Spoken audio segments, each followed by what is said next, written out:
Happy Derby week.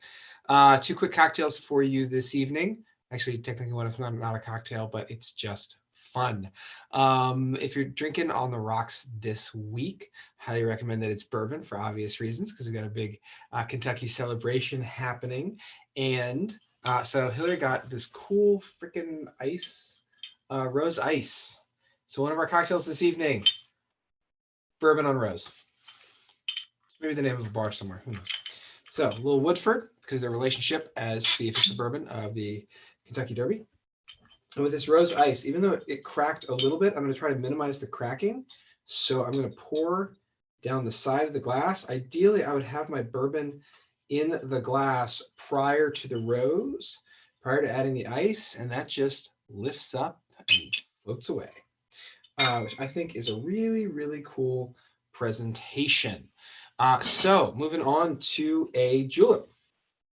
We wanted to do a fancy julep. We recently reorganized the alcohol because we had to and realized we had a lot of ginger liqueurs. So we thought a ginger julep would be super fun. So I'm actually wanting to emphasize the ginger flavor in this over the mint flavor. So I'm going to build this in my copper cup. And this is going to replace my simple. So I'm going to use somewhere between 1/2 and 1 ounce, depending upon how sweet I want to make this. I'm actually only feeling like splitting the difference. Let's do 3/4. And then obviously a proper julep should be 2 to 3 ounces of bourbon. It is a hefty, hefty drink. So I'm going to use 2 ounces of Woodford Reserve.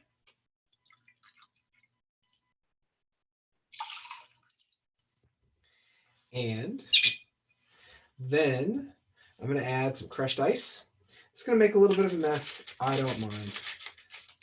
Julep's a fun drink to make and a fun drink to enjoy.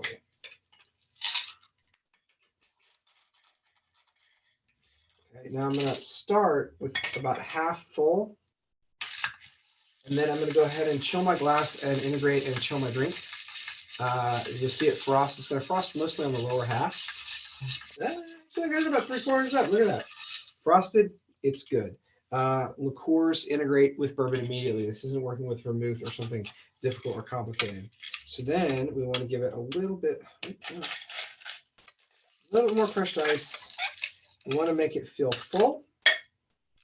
Oh, my ice crusher didn't do a very good job. I should use a Lewis bag and mallet because I'm going to get some big chunk ice at the top. That's okay. And then this is a mint julep. It's just going to be mostly ginger flavor. So I'm going to get a nice piece of mint and stick that in there. And I should have had a straw. I can't believe I forgot my straw. That's all right. I'm going to drink it like this.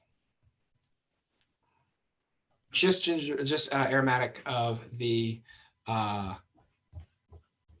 you go, my straw. God. Wow, thank you.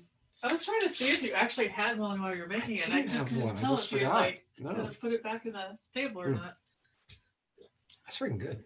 I really like that. Spicy, pairs with a rye in the Woodford Reserve. Not too sweet. This Koval. This is out of Chicago. It's a great ginger liqueur. So 2 fun ways to drink your bourbon, a little different than anything we've ever done before on this show. This has been Crazy Cabin Fever Cocktails. I am Tim Knittel. We are presented by Distilled Living and produced by Fascination Design.